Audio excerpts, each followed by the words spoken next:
Hello everyone, this is Gordon over here at Minnick Automotive in Marysville, Washington. I figured I'd do a write-up on this car because of how much trouble I have had with it. And I'm going to tell you kind of the background of it. We have a po336, which is a crankshaft position code. This car has two crankshaft position sensors. It has the one behind the crank pulley, and then one on the side of the block. The one on the crank pulley is called the 24 times crank sensor, and the one on the side of the block is called the 7 times crank sensor. Now there's a reason behind that. The 24 times one, if you look closely at this pulley here, if you count these squares, there are 27 of them, or sorry, 24 of them. And then if you count the teeth on the other one, there's going to be 7. So 24, 7, that makes sense. So originally, I got this car because nobody else could figure it out. They kept having this crankshaft code, they couldn't pass emissions, blah, blah, blah, blah, blah, etc., etc.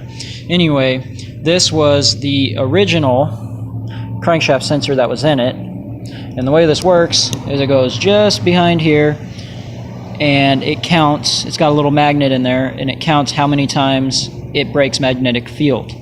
That's with each little square there. So I'm looking at this guy, and I'm like, you know what? The sensor's probably bad because I couldn't do a crank position relearn. Come to find out later, actually just a couple minutes ago, it actually had a broken wire. Well, oh well, I bought a new one anyway. I bought a BWD, which is a manufacturer that produces parts for AC Delco and Motorcraft, so they are an OE brand, so I decided to use them. Well, I threw this in there, put the crank back on, instantly, boom, code came back.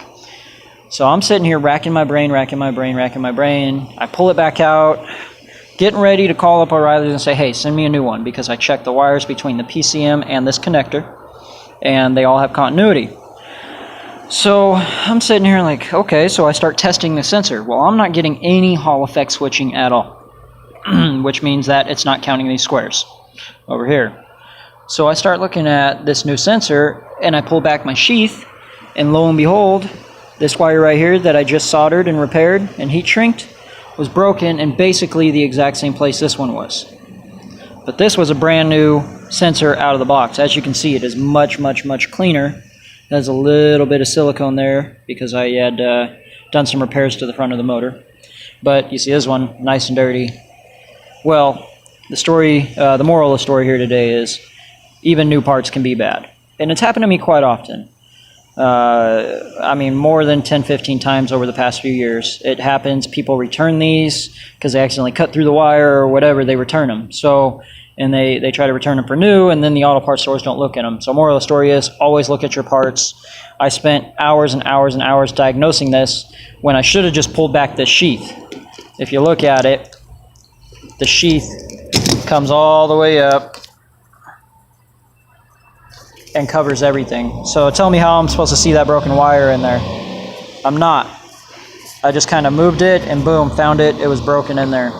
So always use solder joints as well and shrink wrap to make your repairs. That is the best way to do it. Do not use butt connectors. Those are not very good. They don't hold very well. Anyway, until next time, guys, we will talk to you later. Bye-bye.